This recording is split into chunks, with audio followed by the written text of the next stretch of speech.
You know, as sexy as a new, dynamic, changing, contemporary curriculum sounds, when Ohio State College of Medicine tried to implement a new curriculum, there has been a little resistance.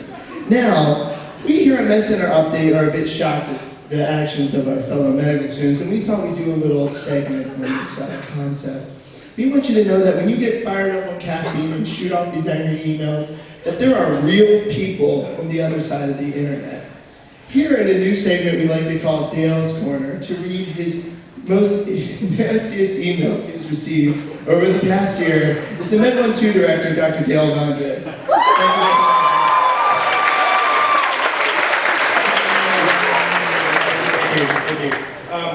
Over the past couple of years since I've taken over this responsibility, I've had a lot of students come up to me and ask me, how does it feel to be the evil overlord of over 400 medical students and controlling their lives in the IP program? And, not to overload the students with extraneous material they don't need for the test, I simply reply, feels great. But tonight I wanted to give you a little bit of more in-depth look at what it takes for us, people like me, to make the tough decisions that we have to deal with almost on a daily basis. So I thought I'd read some of the emails, the top 5 emails that I've received just recently. So coming in at number 5, Friday morning, 7 a.m., Med 1 exam day. Dear Dr. Vondre, due to unforeseen circumstances beyond my control, I am requesting an extension for today's exam. Why have you not responded to my request? I sent you an email from the casino on my cruise ship at 1 a.m. and it is now almost 6 a.m. and you still have not responded. Don't you read your emails? Signed, wish you were here.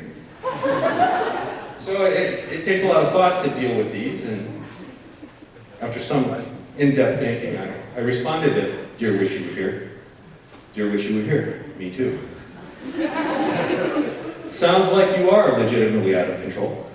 Therefore, you may have an exam extension pending the placement of a $50 bet on 12 black in my name. All winnings can be deposited in Eric Ernie's party animal account. So, lest you think I was too easy on this particular student, I received an email again about 2 weeks later. Dr. Vondre, not dear Dr. Vondre anymore. Dr. Vondre, how could you possibly have deducted professionalism points from me for not turning in my course evaluations? Do you actually expect me to read all of those emails that come from the IP program? I must get 2 or 3 a week. And it is impossible for me to keep up with that volume of information. How was I supposed to know that these were mandatory? P.S. You owe me $50. Signed. I can't believe you did this to me. Dear, I can't believe it.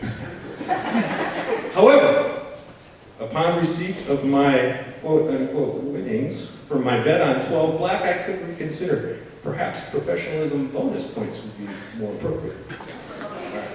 Okay. Coming in at number 3. Dear Dr. Vondre, as my colleagues have already alluded to, Thanksgiving is a time to be thankful and share quality time with family. You must not have a family.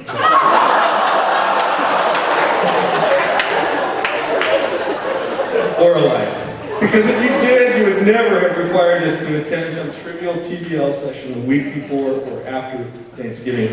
All the best, signed, Family Guy. Dear Family Guy, you are correct, I have no life.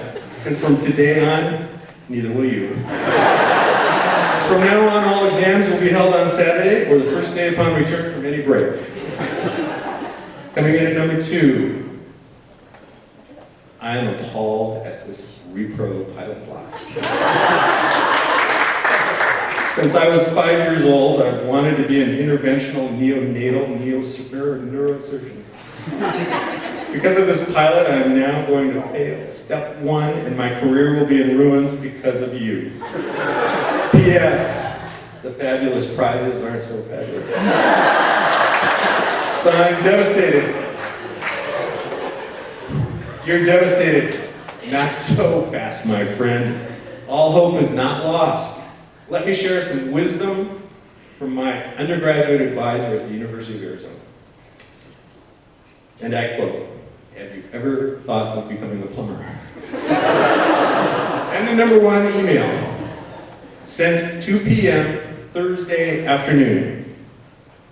Dr. Vondre, I just woke up and found out that the Teleteaching and iTunes podcast of today's lecture failed to record. What am I supposed to do now? I am missing out on critical information and demand a refund of my tuition prorated to this lecture. Signed, Rip Van Winkle. Dear Rip, no problem. All you need to do for your refund is obtain the authorization code by calling Dr. Clinshot on his home phone anytime after 11 p.m., Monday through Friday. Thank you, and keep those emails coming.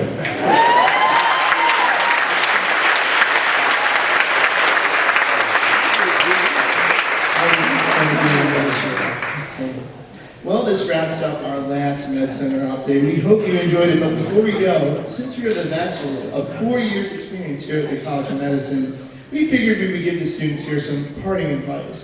We hope it helps you in the months and years to come. For those first and second years, make sure you buy every course packet. Highlight it carefully, because you will be looking at it again. And in those course packets, they have the recommended texts. Make sure you buy all of them.